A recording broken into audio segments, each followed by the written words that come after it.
di sebuah desa kecil di Jawa Barat, jauh dari hiruk-pikuk kota, terdapat sebuah kawasan yang dikenal dengan suasananya yang damai, namun sedikit menyimpan kesan kelam. Desa itu dikelilingi hamparan sawah hijau, rumah-rumah kayu berdiri dengan sederhana, dan udara pagi selalu membawa aroma tanah basah yang menenangkan. Anak-anak bermain di tanah lapang, sementara para ibu menjemur pakaian dengan senyuman ramah khas pedesaan. Namun, bagian selatan desa memiliki suasana yang berbeda dari yang lain.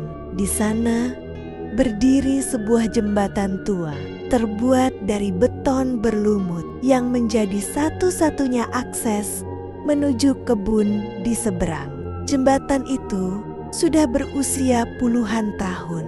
Permukaannya mulai retak halus dan pagar besinya tampak berkarat, dimakan usia. Tepat di sebelah jembatan itu berdiri sebuah pohon beringin raksasa. Batangnya sangat besar hingga diperlukan 4 orang dewasa untuk bisa melingkarkannya. Akar-akarnya menyembul keluar dari tanah seperti urat-urat raksasa, mencengkeram bumi dengan kuat.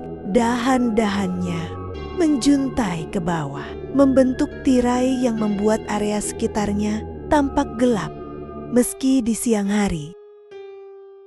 Di bawah pohon beringin itu, kondisinya tampak kotor dan tak terurus. Daun-daun kering berguguran menumpuk, bercampur dengan ranting patah dan ilalang liar. Tidak jarang ada sampah plastik atau bungkus makanan yang tersangkut di akar-akarnya.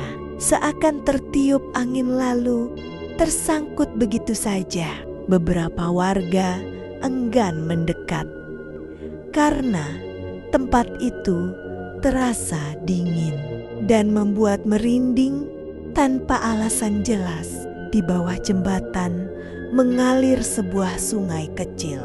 Airnya yang dulu jernih dan dimanfaatkan warga untuk mencuci atau sekadar merendam kaki, kini tampak keruh kecoklatan di beberapa titik. Permukaan sungai ditutupi sampah rumah tangga seperti botol plastik, kantong kresek, dan dedaunan yang membusuk. Terkadang aroma tidak sedap tercium ketika angin datang dari arah aliran sungai. Meski begitu, aliran air tetap bergerak, memantulkan cahaya suram dari sela-sela dahan beringin. Saat hujan turun, suara derasnya air menghantam bebatuan di bawah jembatan terdengar begitu keras, seolah ada sesuatu yang berteriak dari bawah sana.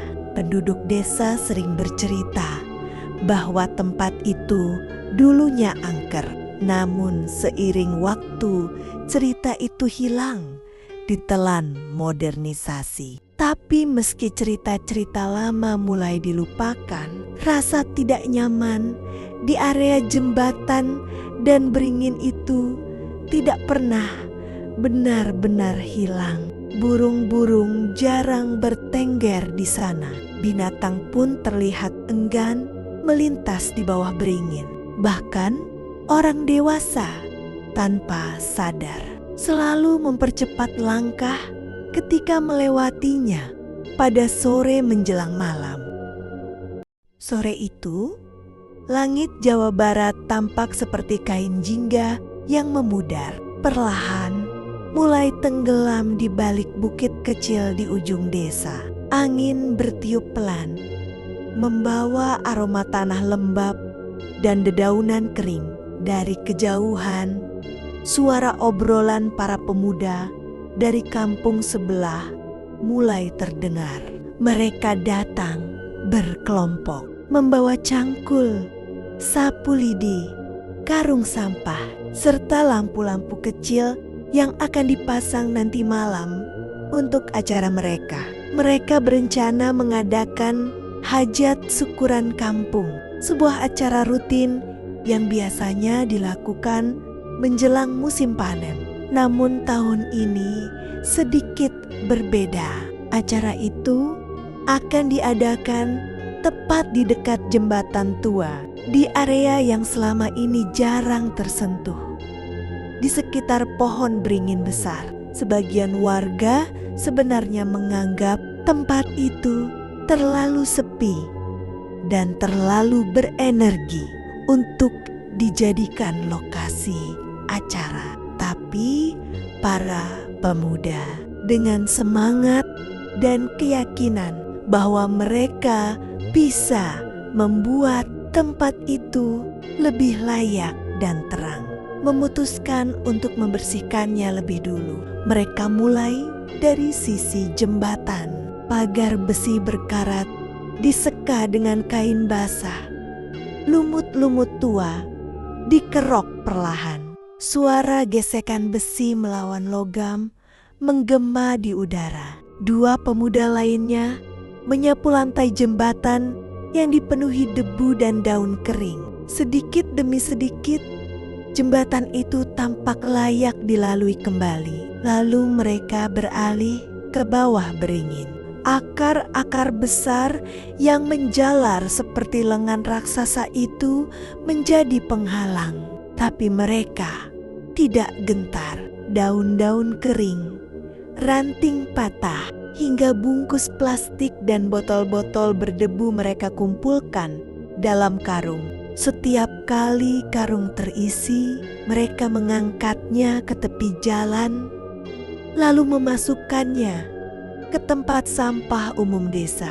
Sesekali angin berhembus lebih kencang dari biasanya, membuat dahan beringin berderak pelan. Beberapa pemuda spontan menoleh ke atas, tapi tak melihat apa-apa selain daun-daun tua yang saling bertautan. Salah satu pemuda, Dani, sempat berkomentar sambil menyeka peluh. Heran ya, kenapa bisa sekotor ini? Kayaknya bukan cuma dari warga, tapi dari arus sungai juga. Pemuda lain mengangguk. Udah lama banget nggak ada yang bersihin. Tempat kayak gini harusnya dirawat. Mereka tak menyadari satu hal. Meskipun mereka membersihkan tempat itu, seolah-olah tidak semua kotoran ingin pergi. Ada beberapa daun kering yang terus saja jatuh dari atas, meski angin sedang berhenti. Ada pula bagian tanah yang selalu tampak lembab, sekalipun cuaca kering sejak pagi. Dan di bagian paling gelap, dekat akar terbesar beringin, seperti ada aroma samar, wangi melati yang sangat tipis, dingin, dan datang entah dari mana. Menjelang maghrib, pekerjaan mereka selesai. Area sekitar pohon beringin tampak lebih rapi, jembatan lebih terang, dan sampah-sampah sudah dipindahkan dari aliran sungai. Namun ketika semua orang berkemas untuk pulang, salah satu pemuda yang paling muda, Ardi, menoleh ke belakang dan melihat sesuatu seperti bayangan kecil yang bergerak cepat di bawah akar beringin, lalu menghilang ke balik kegelapan. Malam itu tiba. Setelah azan Isya berkumandang, warga desa mulai berdatangan menuju area dekat jembatan. Tempat acara malam itu akan digelar. Lampu-lampu Petromax dinyalakan, menggantung dari tali yang melintang di antara tiang bambu. Cahaya kuningnya memantul pada aliran sungai keruh. Di bawah menambah kesan sendu namun hangat. Suasana ramai namun tetap sopan. Anak-anak duduk di barisan belakang bersama para pemuda Sementara para orang tua duduk dekat panggung sederhana yang dibuat dari papan.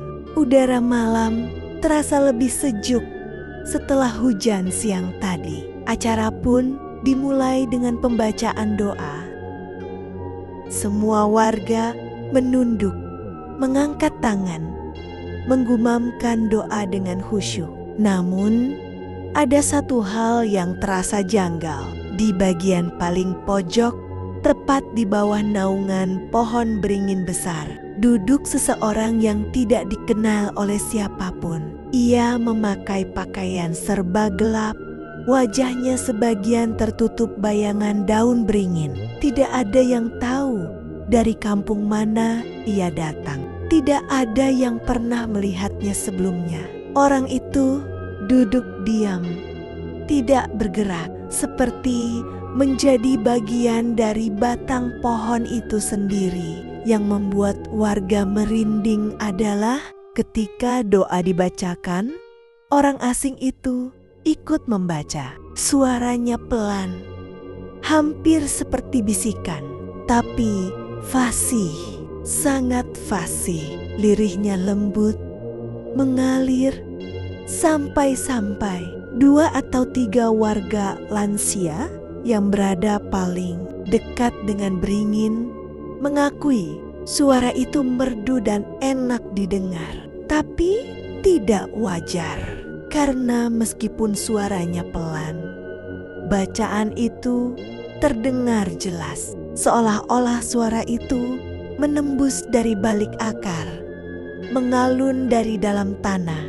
Beberapa warga saling pandang, mencoba mengenali siapa dia.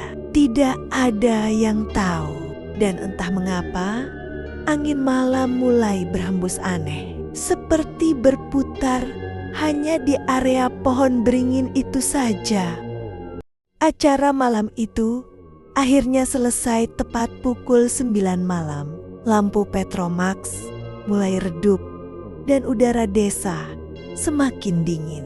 Satu persatu warga bangkit dari duduk mereka, mengambil sandal dan mulai membersihkan area tempat berlangsungnya acara.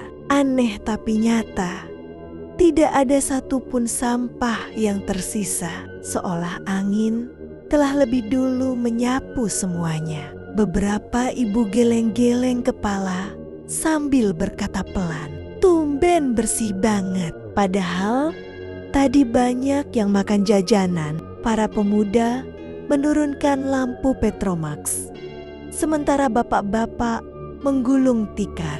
Semua berjalan seperti biasa, sampai seseorang nyeletuk, orang yang duduk di bawah beringin tadi mana? Pergi sama siapa?" Yang lain terdiam. Tidak ada satupun yang melihat ia berdiri, berjalan pulang, atau bahkan bergerak sedikit pun, seolah ia menguap dari dunia ini. Saat itulah ketika suasana sudah hampir hening, dari atas pohon beringin terdengar sesuatu. Bukan angin, bukan hewan malam, melainkan suara berat dan jelas. "Terima kasih."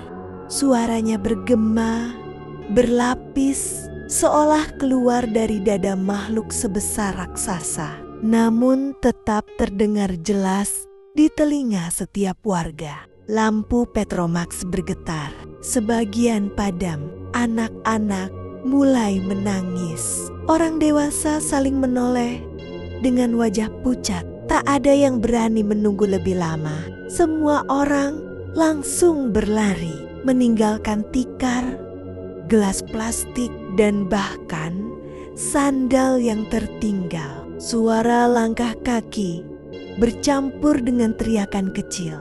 Dalam hitungan detik, area bawah beringin itu kosong, hanya menyisakan cahaya yang meredup dan suara sungai yang keruh mengalir pelan.